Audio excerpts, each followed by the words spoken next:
ఆ ఆత్మ చేత నింపబడేంత వరకు కూడా నువ్వు సాధారణమైన వ్యక్తిగానే ఉంటావు. ఒక్కసారి కనుక నువ్వు దేవుని యొక్క ఆత్మ శక్తితో నింపబడితే నీ జీవితమే మారిపోతుందనే సంగతి తెలుసుకోండి. నేను ఒక అన్య కుటుంబంలోంచి రక్షణ పొందాను. నేను రక్షణ పొందినందుకు ఎన్నో అవమానాలు, ఎన్నో కష్టాలు, ఆకలి బాధలు, వెలివేతలు, అరుగు మీద పడుకోవాల్సిన పరిస్థితి నాకు వచ్చింది. అటువంటి సమయంలో నాలో ఒకలాంటి భయము, ఇన్ఫీరియారిటీ అనేది వచ్చేసింది. దేవుడు నాతో మాట్లాడాడు, సమూయేలు అని ఆయన స్వరాన్ని నేను విన్నాను.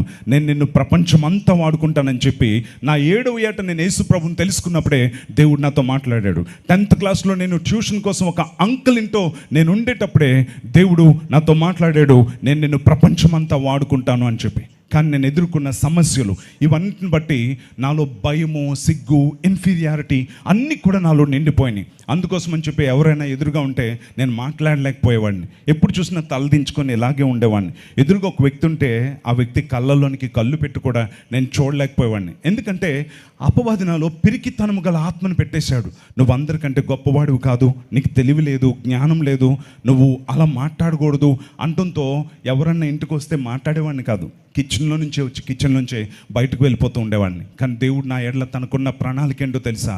నేను ప్రపంచమంతా వాడుకుంటానని దేవుడు నాకు వాగ్దానం చేశాడు. కానీ నాకు ఎదురుగా ఒక్క వ్యక్తి ఉన్న నోరు పెగలదు. ఎప్పుడు భయంతోనూ సిగ్గుతోనూ అలాగే ఉంటూ ఉండేవాడిని. ఎక్కడన్నా ఒక పాస్టర్ గారు కనుక వాక్యం చెప్తా ఉంటే 60-70 మందికి చెట్టు కింద నించొని చూసుకొని, అయ్యో బాబోయ్, ఈ పాస్టర్ గారు ఏంటి 70 మందికి సంగమా అని చెప్పి చెప్తా ఉన్నాడు, నువ్వు నన్ను ప్రపంచమంతా వాడుకుంటా అన్నావయ్యా, ఒక్కడున్నా నేను వాక్యం చెప్పలేను అని ఏడుస్తూ ఉండేవాడిని. దేవుని యొక్క ప్రణాళికలేమో నేను నిన్ను ప్రపంచమంతా వాడుకుంటానని. కానీ అపవాది నాలో భయం అనే దాన్ని పెట్టేశాడు. అటువంటి భయంతోనే నేను ఎప్పుడు బ్రతుకుతూ ఉండేవాడిని. అటువంటి సమయంలో నాలో ఉన్న భయము, నాలో ఉన్న బలహీనత, నేను గొప్పవాడిని కాదు, నాకు శక్తి చాలదు అనేది రోజు రోజుకి నేను కుచించుకుపోవడానికి కారణమైంది. అటువంటి సమయంలో మా ఇంట్లో ఒక ఆరాధన జరుగుతూ ఉండేది. సుమారుగా ఒక 18 నుంచి 20 మంది ఎంతమందో స్త్రీలు వచ్చి అక్కడ ఆరాధన చేస్తూ ఉంటే ఒక అంకుల్ వచ్చి వాక్యం చెప్తూ ఉండేవాడు. నేను దేవుని సేవకి 17 సంవత్సరాలకే ఫుల్ టైం మినిస్ట్రీకి నేను సమర్పించుకున్నాను. సో 93-94 సంవత్సరాల్లో నేను ఫుల్ టైం మినిస్ట్రీకి వచ్చాను.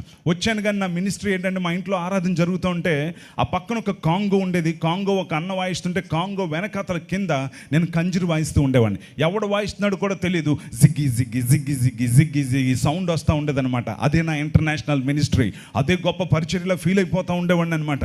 అయితే ఒక రోజు నా అంకుల్ ఏమన్నాడంటే, వచ్చే వారం నుంచి నేను వాక్యం చెప్పడానికి రానండి, ఎవరు వస్తారో చూసుకోండి అనుకుంటే వెళ్ళిపోయాడు. అందరూ కలిసి వచ్చే వారం వాక్యం ఎవరు చెప్తారు, మరి ఎవరు చెప్తారని అందరూ నాకు అసలు ఇలా చూశారు. కాంగో నుంచి నాకు అసలు వస్తున్నారు ఏంటంటే, దేవుడు నేను పిలుచుకున్నాడు కదా, అందుకే నేను వెళ్ళిపోతున్నాడు, వచ్చే వారం నుంచి నువ్వే వాక్యం చెప్పాలి అన్నారు. అమ్మో నేను చెప్పనంటే, లేదు నువ్వే చెప్పాలి అని చెప్పి అన్నారు. ఇంకేముంది, చెమటలు పట్టడం మొదలుపెట్టాయి, టెన్షన్ పడడం మొదలుపెట్టాను. ఆ రోజున చివరికి సోమవారమే, వచ్చే ఆదివారం కోసం ప్రిపేర్ అయిపోదాం, ఏం వాక్యం చెప్దాం, Psalm 23, the lord is my shepherd, I shall not want. ఇదైతే బాగా ఈజీగా ఉంటుంది. ఫస్ట్ టైం మెసేజ్ ఇస్తున్నాను, కుర్రోడు ఏం చెప్పాడమ్మా అని అందరూ అనుకోవాలని చెప్పి 23వ కీర్తన బాగా చదివేశాను. ఎలాగన్నా 15-20 నిమిషాలన్నా వాక్యం చెప్పాలి. ఒకవేళ ఇది కవర్ చేయకపోతే కొన్ని వార్తలన్నా కవర్ చేసేద్దామని ఈనాడు పేపర్లో కొంత న్యూస్ కూడా మొత్తం రెడీ చేసుకొని ఉంచుకున్నాను అనమాట. సాటర్డే నైట్ మా అక్కను కూర్చోబెట్టాను. అక్క ఫస్ట్ టైం వాక్యం చెప్తున్నానే, ఎవరు కాసి నేను చూడలేను, తలదించుకొని నేను వాక్యం చెప్తాను, అసలు ఎలా చెప్తున్నాను ఒక్కసారి చూడవా అని చెప్పంటే, సరే చెప్పరా అంటే, యెహోవా నా కాపరి, నాకు లేమి కలగదు. అర్థం ఏంట్రా అన్నాను. ఓ అలా చెప్పకూడదాక, సరే యెహోవా నా కాపరి, నాకు లేమి కలగదు. అరే డైలాగ్ చెప్తున్నట్లు ఉందరా, ఏం చెప్పినా ఏదో ఒకటి అంటూ, సరే రేపు ఏదో ఒకటి చెప్పు అన్నది. ఆ రోజున హెవీ క్రౌడ్ వచ్చేసారు, 18-20 మంది. మామూలు విషయం కాదు, మనకి చెమటలు పట్టేస్తూ ఉన్నాయి. ఇంకా లేచాను, అందరికీ అన్నాను, 23వ కీర్తన చదువుకున్నా, యెహోవా కాపరి నాకు ఏం కలదు. ఎక్కడ లేని దగ్గంతో వచ్చేస్తూ ఉంది, నోరు గొంతు కదలలా. చాలాసేపు చెప్పేసినాక ఇలా టైం చూస్తే 5 నిమిషాలు కూడా అవలా, మెసేజ్ అంతా అయిపోయింది. ముందునే ఒక ఆంటీ కూర్చుంది, ఏమనిందో తెలుసా, బాబు వార్తలు బాగా చెప్పాడు అని అన్నది. నిజంగా నేను వార్తలే చెప్పా, ఏం చెప్పలా. అందరూ నవ్వేశారు. అసలే సిగ్గు, అసలే భయం, అసలే భయంతోనూ నాకు ఇంకా బాధ అనిపించింది. అటువంటి నేను ఎప్పుడు చూసినా ఏడుస్తూ ఉండేవాడిని. అటువంటి సమయంలో అందరికీ ఇటువంటి ఎక్స్పీరియన్స్ రావాలని నేను చెప్పట్లేదండి. నేను ఎవరి సన్నిధిలో ఇక్కడ ఉన్నానో, ఆయన సన్నిధిలో నేను ఎలా పరిశుద్ధాత్మను పొందుకున్నానో నేను మీతో చెప్తా ఉన్నాను. ఇలాంటి పిరికి వాడిని దేవుడు ఎలా ఆత్మచేత నింపాడో నేను చెప్తా ఉన్నాను. నేను మరలా చెప్తున్నాను, ఎవరి సన్నిధిలో ఉన్నానో ఆ సన్నిధిలో నిండు మనసుతో నేను నిజాన్ని చెప్తా ఉన్నాను. ఈ రోజున మరలా నేను చెప్తా ఉన్నాను, నేను ఎలా పరిశుద్ధ, మీకు అటువంటి ఎక్స్పీరియన్సే రావాలని నేను కోరుకోవట్లేదు. ఒక్కొక్కరిని దేవుడు ఒక్కొక్కలాగా తాకుతూ ఉంటాడు. కానీ ఇది నా అనుభవాన్ని నేను దేవుని సన్నిధిలో చెప్తా ఉన్నాను. ఆ సమయంలో మెడ్రాస్లో బెన్నీ హిన్ గారి మీటింగ్స్ జరుగుతూ ఉన్నాయి. అప్పుడు ఆ మీటింగ్స్కి నేను కూడా వెళ్ళాను. ఆ దైవజనుడు పరిశుద్ధాత్మతో డైరెక్ట్గా మాట్లాడుతూ ఉంటారు. గుడ్ మార్నింగ్ హోలీ స్పిరిట్ అని పరిశుద్ధాత్మ దేవునితో మాట్లాడుతూ ఉంటారు. పరిశుద్ధాత్మ దేవుడు ప్రతిసారి బెన్నీ నాతో మాట్లాడవా అని అంటూ ఉంటారు. ఆయన ఎవరి మీద చేస్తుంటే షాక్ కొట్టి అద్భుతాలు జరుగుతూ ఉన్నాయి. ఆ రోజు స్టేజ్కి దగ్గరగా నేనున్నాను. ఉండేటప్పుడు అనేక మందికి క్యాన్సర్ గడ్డలు రాలి పడిపోతూ ఉన్నాయి. అక్కడ చాలా అద్భుతాలు జరుగుతూ ఉన్నాయి. ఒక డాక్టర్ గారు అన్నారు, ఈ బెన్నీ హిన్ గారి గురించి, ఈ పరిశుద్ధాత్మ గురించి అంటున్నారు, కానీ ఆయన ఇలా అంటే పడిపోతారని. నేను వెళ్తాను, అదంతా ఊతునే అనుకుంటూ వచ్చి ముందు లైన్లో నించున్నాడు. బెన్నీ హిన్ గారు కార్ స్టేజ్ మీదకి వచ్చేటప్పటికి ఆయన హల్లెలూయా అనేటప్పటికి ముందు డాక్టర్ గారు ఎగిరి పడిపోయాడు అంత దూరంలో. అప్పుడు అతడు పరిశుద్ధాత్మ చేత నింపబడ్డాడు. చాలామంది వెటకరంగా మాట్లాడుతూ ఉంటారు, పరిశుద్ధాత్మ దేవుని గురించి. కానీ ఎవరి సన్నిధిలో ఉన్నానో నేను చెప్తా ఉన్నాను, ఆ రోజున ఆ యొక్క సభలకు వెళ్ళి పరిశుద్ధాత్మ దేవుని యొక్క శక్తిని నేను అక్కడ చూశాను. ఇన్ని లక్షల మంది దేవా నిన్ను ఆత్మలో ఆరాధిస్తూ ఉన్నారు, వారి జీవితాల్లో ట్రాన్స్ఫర్మేషన్ అన్నది నేను చూడగలుగుతున్నానని చెప్పి అక్కడి నుంచి ఇంకా good morning Holy Spirit book చదువుకొని ట్రైన్ అంతా అది చదువుకుంటూనే వచ్చాను. నేను కూడా ప్రభువా, ఇటువంటి అభిషేకం నా మీదకి రాకపోతే నేను నీ కొరకు వాడబడలేను ప్రభువా, భయము సిగ్గుతో నేను శక్తి లేని వాడిగా ఉన్నాను, నీ యొక్క ఆత్మచేత నన్ను నింపని ఇంటికి వచ్చేసాను. ఇంటికి వచ్చి రాత్రి నాన్నగారు ఒక్కలే మంచమే పడుకుంటారు, మిగతా మా ఫ్యామిలీ మెంబర్స్ అందరూ కూడా కిందే పడుకుంటారు. నేను మోకాళ్ళు వేసి ప్రార్థన చేస్తూ ఉన్నాను. అందరూ పడుకున్నారు.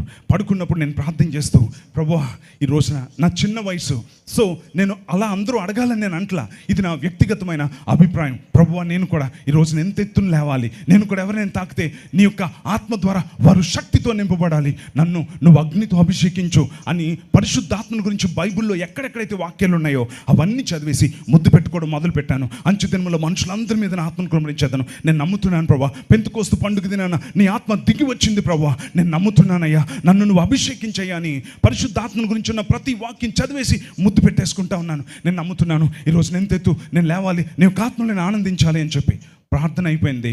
ఇప్పుడు వీళ్ళందరినీ ఫ్యామిలీ మెంబర్స్ని దాటుకొని వెళ్ళి నేను లైట్ ఆఫ్ చేసి మరలా దాటుకుంటూ నేను తిరిగి రావాలి. సో అందరినీ దాటుకుంటూ వెళ్ళి లైట్ ఆఫ్ చేసి చీకట్లో వారిని దాటుకుంటూ వస్తూ నేను నా ప్లేస్లో నేను పడుకున్నాను. ఎప్పుడైతే పడుకున్నానో నాలో నుంచి నేను బయటకు వచ్చేస్తున్న సంఘటన నాకు తెలిసింది. ఇలా బయటకు వస్తూ ఉంటే నేను చచ్చిపోతున్నానని నాకు అనిపించింది. అందుకని యేసు ప్రభువా నేను పాపి, నన్ను క్షమించు, ఏ తప్పు చేసినా నన్ను నీ రక్తంలో కడుగు ప్రభువా అని చెప్పి నేను క్షమాపణ ప్రార్థన చేసుకుంటున్నాను. అలా చేసుకుంటూ ఉండగానే నేను పైకి వచ్చేటప్పటికి నా బాడీ నాకు కింద కనిపిస్తూ ఉంది. రూమ్ అంతా బంగారపు రంగులోనికి మారిపోయింది. గోల్డ్ కలర్లో రూమ్ అంతా ఉంది. మా నాన్నగారు మంచమే పడుకున్నారు. పైనుంచి రూమ్ అంతా హెలికాప్టర్ లాగా తిరగడం మొదలు పెట్టాను. ఎవరి సన్నిధిలో ఉన్నానో ఆ దేవుని సన్నిధిలో నేను చెప్తా ఉన్నాను, నాకు కిందకి దిగబుద్ధి కాల. ఎప్పుడైతే నా ప్లేస్లోకి వచ్చానో నేను మరలా అలా కిందకు వచ్చాను. ఆ తర్వాత ఒక హస్తం నా గుండెల మీద చేపెట్టి నేను నిన్ను అగ్నితో అభిషేకిస్తున్నాను అని చెప్పి ఆ వాయిస్ నేను విన్నాను. ఎప్పుడైతే పరిశుద్ధాత్మ శక్తితో నేను నింపబడ్డానో అప్పుడు నా చూపు మారిపోయింది, నా మాట మారిపోయింది, నా అడుగులు మారిపోయాయి, నా నిర్ణయాలు మారిపోయాయి. ఈ రోజున ప్రపంచంలో 146 కంట్రీస్కి రీచ్ అయ్యేలా దేవుడు తన శక్తితో నన్ను నింపాడు. వైజాగ్లో fastest growing church miracle centre 7,000 మంది సంఘానికి నన్ను కాపరిగా వైజాగ్లో దేవుడు ఉంచాడు. కన్నీరేలమ్మా నీవు లేని రోజు అసలు రోజే కాదా, ఇలాంటి 100 పాటలు రాయడానికి కృపనిచ్చాడు. తెలుగు ఇంగ్లీష్లో బుక్స్ రాయడానికి దేవుడు కృపను అనుగ్రహించాడు. ఈ రోజున ఎన్ని వేల మంది సభలకు వస్తారు, ఎవరికి భయపడను, హాయిగా ఊక్కొంట మాట్లాడుతూ ఉంటాను. దీనికి కారణం ఏంటో తెలుసా? ఎప్పుడైతే పరిశుద్ధాత్మ శక్తి నా మీదకి వచ్చిందో అప్పుడు నా జీవన విధానం మారిపోయింది. దేవుడు నన్ను గురించి ఏదైతే ఉద్దేశించాడో దాన్ని నేను రీచ్ అవడానికి దేవుడు నాకు తన శక్తిని అనుగ్రహించాడు. ఈ రోజున we have a power shortage. అనేక మందికి శక్తి కొరత ఉంది. పెంతెకోస్తు పండగ ప్రతి సంఘములో జరగాలి, ప్రతి ఇంట్లో జరగాలి, ప్రతి వ్యక్తి జీవితంలో జరగాలి. ఒక్కసారి గనక ఆ నిజమైన ఉజ్జీవం వస్తే 2000 సంవత్సరాల క్రితం జరిగింది కాదు, ఇప్పుడు జరుగుతుందని ప్రజలు కన్నులారా చూసేలా దేవుడు చేస్తాడు. నమ్మిన వారి బిగ్గరగా చప్పట్లు కొట్టి దేవుని నామాన్ని మహిమపరుస్తాం. గెట్ స్ట్రెంగ్థెన్డ్, బలము పొందుకోండి. దేవుడు నీకు బలమునివ్వాలని కోరుకుంటా ఉన్నాడు. శక్తిహీనులకు బలాభివృద్ధి కలుగు చేయవాడు ఆయనే అని అంటా ఉన్నాడు. అందుకే దేవా నన్ను నీ ఆత్మతో నింపు దేవా అని అంటే దురాత్మలు వచ్చేస్తాయని కొంతమంది భయపడుతూ ఉంటారు. కానీ దేవుని యొక్క వాక్యం చెప్తుందో తెలుసా? ఈ లోకానుసారమైన తండ్రి రొట్టెని అడిగితే రాతనిస్తాడా, చేపను అడిగితే పామునిస్తాడా అని చెప్పంటూ, మీరు చెడ్డవారయ్యుండి మీ పిల్లలకు వాటిని ఇస్తూ ఉండగా మీ పరలోకపు తండ్రి మరి నిశ్చయముగా తను అడుగు వారికి తన ఆత్మను అనుగ్రహిస్తాడు. అంతే కదా? నాన్న తాగుబోతైనా ఉదయాన్నే తలదూకొని వెళ్తున్నప్పుడు, నాన్న సాయంత్రం బ్రెడ్ తీసుకురా నాన్న, సాయంత్రం ఫిష్ తీసుకురా నాన్న అంటే ఓకేరా అని వెళ్ళి బాగా తాగేసి అట్నుండి వచ్చినాక, అయ్యి బాబాయ్ మా బిడ్డ షాప్ తీసుకురమ్మన్నాడు, షాప్ కనబడలేదు ఏంటని చెప్పి ఒక పాము పిల్లని తీసుకొని వస్తాడా? బ్రెడ్ తీసుకురమ్మంటే బ్రెడ్ దొరకలేదని చెప్పి ఇటుకు బెడ్ తీసుకొని వస్తాడా? ఎంత ఊగుతున్నాయి స్టడీ అనుకుంటూ జాగ్రత్తగా ఆ బ్రెడ్డే తెస్తాడు, ఆ యొక్క ఫిషే తీసుకొని వస్తాడు. ఒక చెడ్డవాడైన నాన్నే మీరు అడిగింది మీకు తెస్తే, ఆ పరలోకపు నాన్న మీరు అడిగిన ఆ పరిశుద్ధాత్మను మీకు అనుగ్రహిస్తాడు. హల్లెలూయా. ఈ రోజులు పరిశుద్ధాత్మ నింపడం అంటే గగనం. జోకులు వేస్తూ ఉంటారు పరిశుద్ధాత్మ మీద, భాషల్లో మాట్లాడే వాళ్ళని వెక్కిరిస్తూ ఉంటారు. జాగ్రత్త, నరకం అనేది ఒకటి ఉంది. పరిశుద్ధాత్మకు వ్యతిరేకంగా మాట్లాడి తెంగర వేషాలు వేస్తే మామూలుగా ఉండదు కదా. నరకం కొంతమంది అంటారు, ఆ నరకం ఎవడు చూశాడండి, నేను చూస్తేనే కానీ నమ్మనండి అంటారు కదా. నరకం ఏమన్నా చూడడానికి గాంధీ పార్కా, లోపలికి వెళ్ళి బాగుందండి పార్కు వెళ్ళొస్తానండి అంటే, బాబు వచ్చేవాడికి డోర్లు తెరుచుకుంటే కానీ వెళ్ళేవానికి తెరుచుకోవని చెప్పి అంటారు. అందుకే జోకులు వేయకూడదు నరకాన్ని గురించి కానీ పరలోకాన్ని గురించి కానీ, మరి ముఖ్యంగా పరిశుద్ధాత్మ దేవుని గురించి కానీ. ఎవడన్నా జోకేసి పిచ్చి పిచ్చి మాటలు మాట్లాడితే దేవుడు చూస్తూ ఉన్నాడు. భాషల్ని వెక్కిరిస్తూ ఉంటారు. ఎంత తప్పుగా మాట్లాడుతూ ఉంటారండి, ఎంత తప్పు. కారణం ఏంటో తెలుసా? వారు పరిశుద్ధాత్మ శక్తిని రుచి చూడలేదు కనుక. నేనైతే ఒక బలహీనుణ్ణి, దేవుడు నన్ను బలపరిచాడు కనుకనే నన్ను బలపరచువాని అందు నేను సమస్తము చేయగలుగుతున్నాను. ఈరోజు నేను ఏమై ఉన్నానో, ఏమి కలిగి ఉన్నానో అదంతా కేవలం దేవుడు తన బలముతో నన్ను నింపాడు కనుకనే నేను ఈ రోజున ఈ స్థితిలో ఉండగలిగాను. నా బిడ్డలను దేవుడు పరిశుద్ధాత్మ చేత నింపబడ్డాడండి. ఎంగేజ్లో వారిని దేవుడు తన ఆత్మ చేత నింపబడి ప్రపంచవ్యాప్తంగా వాడుకుంటూ ఉన్నాడు. ప్రతి ఒక్కరితో దేవుడు మాట్లాడుతూ ఉన్నారు. యవ్వన జనాంగం ఈ రోజున ఇక్కడ సేవ చేస్తూ ఉన్నారు. అంకిత్ అనాయింటెడ్ పర్సన్ మిరాకల్ సెంటర్లో మాట్లాడితే ఏడ్చారండి అనేక మంది మా సర్వెంట్ మేడ్తో పాటు నెల్లూరు నుంచి కూడా ఒక ఆమె, అయ్యా నేను అంకిత్ పాస్టర్ వాక్యం చెప్తూ ప్రార్థన చేస్తున్నప్పుడు హీలింగ్ కోసం నేను రక్తస్రావంతో బాధపడుతూ ఉన్నాను. ఆ దైవజనుడు ప్రార్థన చేస్తున్నప్పుడు పరిశుద్ధాత్మ దేవుడు నన్ను తాకినప్పుడు నేను స్వస్థత పొందానండి అని చెప్పన్నాడు. నువ్వు నేను ఇక్కడ ఉన్నామన్నది ఎంత వాస్తవమో, మన మధ్యన పరిశుద్ధాత్మ దేవుడు సంచారం చేస్తున్నది అన్నది అంతే వాస్తవమో. ఇప్పటికీ అద్భుతాలు ఉన్నాయి, స్వస్థతలు ఉన్నాయి, ఆశ్చర్యకార్యాలు ఉన్నాయి, భాషలు ఉన్నాయి, అన్నీ ఉన్నాయి. ఏవి నిలిచిపోవు. ఎప్పుడు నిలిచిపోతాయి తెలుసా? ఒకరోజు నిలిచిపోతాయి. స్వస్థతలు అన్నీ కూడా నిలిచిపోతాయి. ఎప్పుడు నుంచి ఉండిపోతాయి తెలుసా? బైబిల్ క్లియర్గా చెప్తుంది.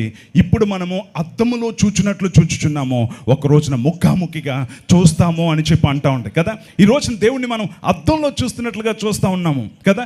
ఎప్పుడు నించుండిపోతాయంటే బైబిల్ చెప్తుంది ఒక రోజున ముఖాముఖిగా చూస్తాము అని చెప్పి అంటాం. ఇప్పుడు పాంప్లెట్లో నా ఫోటో వేశారు. వేసిన తర్వాత నేను ఇక్కడ స్టేజ్ మీద కూర్చున్నాక ఆ కర్మోజీ అయ్య గారు అంటే ఎవరంటే పాంప్లెట్ తీసి ఇదిగో ఈయన అని అంటారా? అదిగో స్టేజ్ మీద ఉన్నాడు, అదిగో బ్రదరు ఆయనేనంటారా? అలాగనే ఈరోజు మనము అద్దంలో చూస్తున్నట్లు చూస్తూ ఉన్నాం. కానీ ఒక రోజున ఆయన్ని ముఖాముఖిగా మనం చూస్తాం. ఆ రోజున భాషల అవసరంలా, ఆ రోజున స్వస్థతలు అద్భుతాల అవసరంలా. ఎందుకంటే దేవుని రాజ్యంలో అక్కడ రోగానికి కానీ చీకటికి కానీ తావు లేదు కనుక అప్పుడు నిలిచిపోతాయి తప్ప ఇప్పుడు నిలిచిపోవనే సత్యాన్ని మనం తెలుసుకోవాలి. ఎంతమంది నమ్ముతూ ఉన్నారు? ఎవరికి సిగ్గుపడకండి. భాషల వరంతో మిమ్మల్ని నింపాడా? హ్యాపీగా భాషల్లో మాట్లాడండి. అద్భుతాలు, స్వస్థతలు, ఆశ్చర్యకార్యాలు దేవుడు చేస్తూ ఉన్నాడు. అందుకనే మిరాకల్ సెంటర్. ఎందుకంటే మిరాకల్స్ దేవుడు చేస్తాడు. బైబిల్ ఎక్కడుంది అని అంటాడు ఒక ఆయన. బైబిల్ ఎక్కడుందంటే ఆయన పేరే ఆశ్చర్యకరుడు. అర్థం కాదా నీకు? అందుకోసమని పరిశుద్ధాత్మ చేత నింపబడిన వారి జీవితాలు వేరేగా ఉంటాయి, పరిశుద్ధాత్మ చేత నింపబడిన వారి మాటలు వేరేగా ఉంటాయి, నిర్ణయాలు వేరేగా ఉంటాయి. వారు కడదాకా ప్రభు కోసం నించోగలుగుతారు, మరణమైన నించోగలుగుతారు.